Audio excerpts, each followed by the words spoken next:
Hello बच्चों, आज हम लोग क्लास 9 साइंस का वेरी इंपॉर्टेंट क्वेश्चंस करेंगे बच्चों, जो कि आपके बोर्ड एग्जाम 2025 के लिए बहुत ही ज़्यादा इंपॉर्टेंट होने वाला है। बच्चों, आप लोगों का जो एग्ज़ाम है 29 और 30 जनवरी को होना था, लेकिन नहीं हो पाया। तो अब आप लोगों का जो एग्ज़ाम है बच्चों वो मार्च में होगा। ठीक है, अब आप लोगों का एग्ज़ाम मार्च में होगा। हम इसलिए कह रहे हैं बच्चों, फरवरी में इसलिए नहीं होगा क्योंकि 10th और 12th का जो एग्ज़ाम है फरवरी में होगा और आप लोगों का जो एग्ज़ाम है मार्च में होगा। तो आप लोग एकदम अच्छे से 1 महीना तैयारी कीजिए, 1 महीना का समय मिल गया, अच्छा मार्क्स लाइए। आप लोगों का एग्ज़ाम जो है मार्च में ही होगा। चलिए, पहला नंबर क्वेश्चन से हम लोग स्टार्ट करते हैं बच्चों। त्वरण का SI मात्रक है। तो इस टाइप के क्वेश्चंस हमने आपको कई बार करा चुके हैं बच्चों। ठीक है, ऐसे भी क्वेश्चंस आपको इस वीडियो में देखने के लिए मिलेगा जिसे हम आपको करा चुके हैं। ठीक है, तो आप लोग जो है देखिएगा आप कितने में 40 में से कितना अभी आप लोग सही कर पाते हैं। ठीक है बच्चों, चलिए पहला क्वेश्चन से हम लोग करते हैं। तो पहला देखिए, मीटर प्रति सेकंड स्क्वायर हो जाएगा, ऑप्शन नंबर सी। ठीक है, चलिए जो बच्चे एकदम कंटिन्यू हमारे साथ जुड़े हुए हैं, तैयारी कर रहे हैं, वो लोग सभी क्वेश्चंस का आंसर कर सकते हैं। ठीक है, चलिए देखिए दूसरा नंबर क्वेश्चन है, वेग में परिवर्तन की दर है। तो बच्चों वेग में जो परिवर्तन होता है उसे त्वरण कहते हैं। ठीक है, क्या कहते हैं? त्वरण, ऑप्शन नंबर सी हो जाएगा। चलिए अगला क्वेश्चन की ओर पढ़ते हैं। अगला क्वेश्चन हम लोगों का 3 नंबर है, एक कार 2 घंटा में 100 किलोमीटर दूरी तय करती है, इसकी औसत चाल है। तो देखिए बच्चों, इसमें हमें ज़्यादा कुछ नहीं करनी है। ठीक है, एक फॉर्मूला होता है, चाल बराबर होता है, क्या होता है?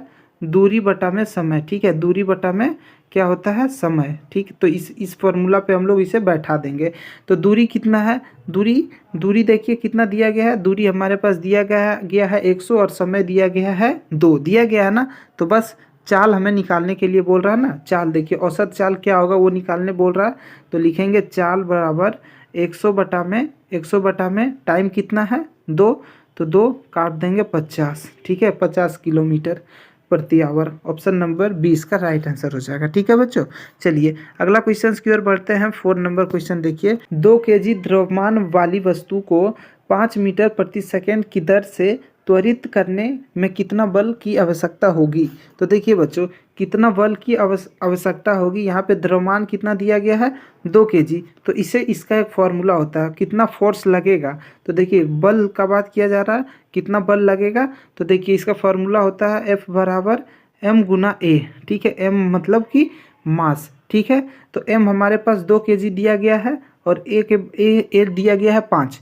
तो यहाँ पे हम लोग फटाक से लिख देंगे 2 गुना में 5 बराबर आंसर आ जाएगा 10। तो 10 न्यूटन का बल लगेगा। ठीक है, 10 न्यूटन, ऑप्शन नंबर बी हो जाएगा राइट आंसर। ठीक है बच्चों, चलिए अगला क्वेश्चन की ओर बढ़ते हैं। 5 नंबर क्वेश्चन है, चंद्रमा की सतह पर किसी वस्तु का भार पृथ्वी की सतह पर उसके भार का कितना गुना होता है। तो बच्चों कितना गुना होता है? 1/6 गुना। मान लीजिए अगर किसी व्यक्ति का वजन यहाँ पर 60 kg है। ठीक है, मान लीजिए किसी व्यक्ति का वजन 60 kg है, तो चंद्रमा पर जाकर जब उसका वजन किया जाएगा ना, तो वो महज 10 kg का रह जाएगा। कितना kg का रह जाएगा? 10 kg का। ऐसा इसलिए होता है बच्चों क्योंकि चंद्रमा पर जो है गुरुत्वाकर्षण बल पृथ्वी की तुलना में कम है। कितना कम है? तो 1/6। ठीक है, चलिए अगला क्वेश्चन की ओर बढ़ते हैं। 6 नंबर क्वेश्चन है, धनुष की तनी डोर में कौन सी ऊर्जा संचित होती है। तो धनुष देखिए बच्चों, धनुष कुछ इस तरह से होता है। ठीक है, हम इस तरह से बना दे रहे हैं। ये देखिए ये डोर है। ठीक है, और इस पे तीर चढ़ा हुआ है इस तरह से। तो ये डोर पे बच्चों ऐसे टान के रखते हैं। तो टाना जब रहेगा तो इस पे किस प्रकार का ऊर्जा रहता है? तो स्थितिज ऊर्जा। जब टान के रोक के रखेगा तो स्थितिज ऊर्जा। ठीक है, चलिए अगला क्वेश्चन की ओर बढ़ते हैं। अगला क्वेश्चन हम लोगों का 7 नंबर, किसी वस्तु का वेग 2 गुना कर दिया जाए तो उसकी गति ऊर्जा कितनी हो जाएगी। वेग जो है 2 गुना कर दिया जाएगा ना, तो इसकी जो ऊर्जा है बच्चों, गति की ऊर्जा, वो 4 गुना हो जाएगा। ठीक है, चौगुनी हो जाएगी। Option number C. चलिए अगला क्वेश्चन की ओर बढ़ते हैं। 8 नंबर क्वेश्चन, इसमें से तरंग वेग यानी कि तरंग वेग का बात किया जा रहा है जो कि v है, और तरंग दैर्घ्य लेमडा हो जाएगा। ठीक है, आवृत्ति n के बीच सही संबंध कौन है। तो इसका जो सही संबंध हो जाएगा ना बच्चों, वो हो जाएगा हम लोगों का ये वाला, v बराबर n गुना में लेमडा। ठीक है, v बराबर n गुना में लेमडा, ऑप्शन नंबर ए। चलिए बच्चों अगला क्वेश्चन की ओर बढ़ते हैं। अगला क्वेश्चन हम लोगों का 9 नंबर है, ऊर्जा का व्यावसायिक मात्रक है। व्यावसायिक के लिए जो ऊर्जा को मापा जाता है बच्चों, तो उसे किलोवाट व आवर में नापा जाता है। किलोवाट घंटा आप लोग सुने होंगे, ऑप्शन नंबर बी हो जाएगा इसका राइट आंसर। चलिए बच्चों नेक्स्ट क्वेश्चन की ओर बढ़ते हैं। 10 नंबर क्वेश्चन, 17वीं गुरुत्वीय स्थिरांक जी का एसआई मात्रक है। तो एन स्क्वायर प्रति केजी स्क्वायर होता है। ठीक है, एन स्क्वायर प्रति KG square, option number C. चलिए बच्चों अगला क्वेश्चन की ओर बढ़ते हैं। 11 नंबर क्वेश्चन, ये यदि किसी पिंड का विस्थापन शून्य है, मान लीजिए कोई पिंड है, इसका विस्थापन शून्य है, यानी कि ये हिला ही नहीं, एक जगह से दूसरे जगह गया नहीं, तो बल द्वारा उस पिंड पर किया गया कार्य होगा।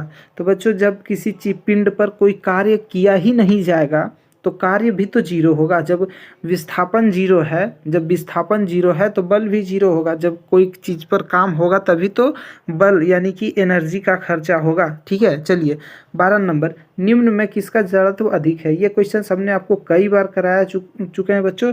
तो जिसका जो है वजन ज़्यादा होता है, ठीक है, मास ज़्यादा होता है, उसका जड़त्व ज़्यादा होता है। ठीक है, अधिक होता है। तो रेलगाड़ी का जो है जड़त्व अधिक हो जाएगा।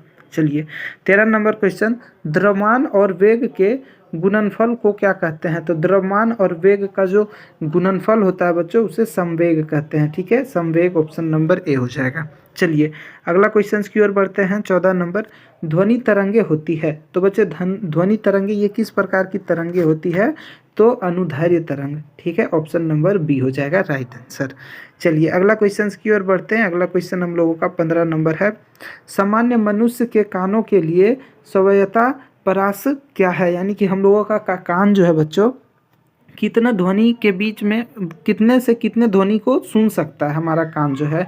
तो 20 हर्ज से 20,000 हर्ज तक। ठीक है, 20 से 20,000 हर्ज यहाँ पे हो जाएगा हर्ज, ऑप्शन नंबर ए हो जाएगा। ठीक है, 20 से 20,000 हर्ज, ऑप्शन नंबर ए। चलिए बच्चों नेक्स्ट क्वेश्चन की ओर बढ़ते हैं। 16 नंबर, स्टील का जहाज पानी पर नहीं डूबता लेकिन स्टील की कील पानी में डूब जाता है, इसका कारण है। तो देखिए बच्चों, मान लीजिए ये पानी है, ठीक है, और स्टील का जहाज, मान लीजिए जहाज कुछ इस तरह से रहता है, ठीक, और यहाँ से यहाँ तक, मान लीजिए यहाँ तक इसमें नीचे तक पानी है। तो देखे होंगे बच्चों, जितना चौड़ा चीज़ रहता है ना, अगर हम उसे पानी में डालने की कोशिश करते हैं तो पानी उसको बहुत ही तेज़ से ऊपर की ओर फेंकता है। तो जो पानी है बच्चों, जो है नाव को, जहाज को नीचे से और ऊपर की ओर फेंकता है, लेकिन कील जो होता है, कील नोकीला होता है, जो कि पानी में तुरंत डूब जाता है। ठीक है, तो ये जो होता है तो उत्प्लावन के कारण होता है। ठीक है, ऑप्शन नंबर बी हो जाएगा राइट आंसर। चलिए बच्चों नेक्स्ट क्वेश्चन की ओर बढ़ते हैं हम लोग। 17 नंबर क्वेश्चन, संवेग परिवर्तन की दर समानुपाती होती है। तो किसके होती है बच्चों। तो आरोपित बल के समानुपाती होती है। ठीक है, ऑप्शन नंबर बी हो जाएगा राइट आंसर। चलिए अगला क्वेश्चन की ओर बढ़ते हैं। 18 नंबर, तत्व का एक उदाहरण है। तो देखिए बच्चों, बताइए इसमें से तत्व कौन सा है। तत्व का मतलब एक ही चीज़ से मिलकर बना हो, उसमें ढेर सारा चीज़ का मिश्रण ना हो। ठीक है, तो वायु बच्चों, वायु में कई तरह के गैसें होते हैं, ऑक्सीजन, कार्बन डाइऑक्साइड, नाइट्रोजन, बहुत सारे गैसें होती है। तो ये एक तत्व से नहीं मिलकर बना है। पानी में भी हाइड्रोजन H2O मिला हुआ रहता है। पानी तो H2O से ही बनता है, यानी इसमें देख सकते हैं 2 तत्व मिला हुआ है। नमक भी कई प्रकार के, लेकिन ऑक्सीजन तो बच्चों सिर्फ ऑक्सीजन से ही बना हुआ है, एक तत्व से बना हुआ है, तो ऑक्सीजन हो जाएगा right answer, option number D. चलिए अगला क्वेश्चन की ओर बढ़ते हैं। 19 नंबर क्वेश्चन है, 1 मोल बराबर होता है। तो 6.022 गुना 1023 कण। ठीक है, कितना कण होती है। तो इतना। ठीक है, आप लोग याद कर लीजिए इस पॉइंट को बहुत ही अच्छा से। ठीक है, चलिए नेक्स्ट क्वेश्चन की ओर बढ़ते हैं। 20 नंबर क्वेश्चन है, ऑक्सीजन का सही इलेक्ट्रॉनिक विन्यास निम्न में से कौन है। तो ऑक्सीजन का सही इलेक्ट्रॉनिक विन्यास कौन सा होता है बच्चों। तो 2,6 होता है। आप लोगों को पता होगा, हमने कई बार आपको बताया है। तो ऑप्शन नंबर बी हो जाएगा इसका राइट आंसर, 2,6। ठीक है, चलिए नेक्स्ट क्वेश्चन की ओर बढ़ते हैं। 21 नंबर, वाहनों में ईंधन के रूप में किस गैस का प्रयोग होता है। तो बच्चों गैस का बात किया जा रहा है, तो ईंधन के रूप में वाहनों में कौन सा गैस। तो CNG गैस का प्रयोग होता है, CNG। और LPG खाना बनाने के लिए होता है बच्चों, आप लोगों को पता होगा। तो CNG इसका राइट आंसर हो जाएगा। ठीक है, चलिए नेक्स्ट क्वेश्चन की ओर करते हैं। 22 नंबर हम लोगों का क्वेश्चन है, शुद्ध पदार्थ बने होते हैं जो एकदम शुद्ध होते हैं बच्चों, वो किस किस से बने होते हैं? तो एक ही प्रकार के कण से बने होते हैं। ठीक है, शुद्ध पदार्थ जो होते हैं वो एक ही प्रकार के कण से बने होते हैं, और जो ज़्यादा कणों से मिलकर बनते हैं उसे उसे मिश्रण कहते हैं। ठीक है, चलिए अगला क्वेश्चन 23 नंबर क्वेश्चन, किस अवस्था में अणुओं की ऊर्जा अधिकतम होती है? तो किस अवस्था में बच्चों अणुओं की जो ऊर्जा होती है अधिक होती है? तो गैसीय अवस्था में। ठीक है, गैसीय अवस्था में अणुओं की ऊर्जा अधिक होती है। चलिए अगला क्वेश्चन की ओर बढ़ते हैं। 24 नंबर क्वेश्चन देखिए, 10 डिग्री सेल्सियस तापमान बराबर होता है। तो आपको बच्चों एक पॉइंट याद कर लेना है, एक चीज़ 273 आपको याद कर लेना है। ठीक है, ये बहुत बार यूज होगा आपको। अगर यहाँ पे 10 डिग्री सेल्सियस पूछ रहा है, कहीं पर 20 पूछेगा, कहीं पर 50 पूछेगा, तो जितना पूछेगा ना बच्चों, मान लीजिए 50 पूछ रहा है ना, तो इसमें 50 ऐड कर देंगे, 50 को जोड़ देंगे, तो वही हम लोगों का आंसर हो जाएगा। जैसे अभी क्वेश्चन में 10 पूछा है ना, 10 डिग्री, तो 273 में हम लोग 10 जोड़ देंगे तो 283 हो जाएगा कि नहीं? तो kelvin 283 kelvin, option number B हो जाएगा। 20 पूछेगा तो 20 जोड़ देंगे 273 में। ठीक है, चलिए कुछ भी पूछेगा तो आप लोग बहुत ही आसानी से निकाल सकते हैं। चलिए अगला क्वेश्चन 25 नंबर, निम्न में से कौन मिश्रण है? तो देखिए बच्चों, चांदी, हाइड्रोजन, जल, वायु, बताइए इसमें से कौन मिश्रण है? ठीक है, तो देख सकते हैं चांदी, हाइड्रोजन, जल, वायु मिश्रण है बच्चों, क्योंकि वायु में ढेर सारे कण पदार्थ सारे चीज़ मिले हुए होते हैं। ठीक है, तो ऑप्शन नंबर बी हो जाएगा। चलिए अगला क्वेश्चन की ओर बढ़ते हैं। अगला क्वेश्चन 26 नंबर, डाल्टन ने कौन सा सिद्धांत दिया है? तो बच्चों बताइए डाल्टन ने कौन सा सिद्धांत? द्रव्यमान के संरक्षण का सिद्धांत दिया है, ऑप्शन नंबर बी। चलिए नेक्स्ट क्वेश्चन की ओर बढ़ते हैं बच्चों। अगला क्वेश्चन हम लोगों का है 27 नंबर, रदरफोर्ड का अल्फा कण प्रकीर्णन प्रयोग किसकी खोज के लिए उत्तरदायी था? तो कौन सा खोज के लिए उत्तरदायी था? तो बच्चों परमाणु केंद्रक का। ठीक है, परमाणु केंद्रक, ऑप्शन नंबर ए हो जाएगा राइट आंसर। चलिए बच्चों अगला क्वेश्चन की ओर बढ़ते हैं। 28 नंबर क्वेश्चन है। 28 नंबर क्वेश्चन बहुत ही इंपॉर्टेंट है बच्चों। 0.5 मोल H2O का द्रव्यमान होगा, तो इसका क्या होगा बच्चों? देखिए मोल दिया गया है, H2O का द्रव्यमान पूछ रहा है, तो मोल का एक फॉर्मूला होता है बच्चों, जो कि हम अभी आपको यहाँ लिख दे रहे हैं, होता है द्रव्यमान। ठीक है, द्रव्यमान बटा में होता है अनुभार, यानी कि इसका अनुभार। ठीक है, अनुभार। तो देखिए इसे हम लोग कैसे करेंगे। ठीक है, चलिए सबसे पहले द्रव्यमान तो हम लोगों के पास मोल, हमें मोल दिया गया है बच्चों, देख सकते हैं यहाँ पे मोल दिया गया है कि नहीं? द्रव्यमान होगा यानी मास क्या होगा वो हमसे पूछ रहा है। अब मोल 0.5 दिया गया है। अनुभार कैसे निकालते हैं बच्चों? तो अनुभार हमें यहाँ से निकलेगा। तो चलिए सबसे पहले हम लोग अनुभार निकाल लेते हैं। तो हाइड्रोजन जो है बच्चों, हाइड्रोजन कितना है? 2 हाइड्रोजन है कि नहीं? 2 हाइड्रोजन है, और इसकी मास कितना होता है? तो मास इसका होता है बच्चों 1। तो 2 हाइड्रोजन गुना मास होता है इसका 1 बराबर हो जाएगा 2। ठीक है, ये 2 हो जाएगा। ठीक है, अब ऑक्सीजन का निकालते हैं हम लोग, ऑक्सीजन का अनुभार निकालते हैं। ऑक्सीजन का अनुभार क्या होता है बच्चों?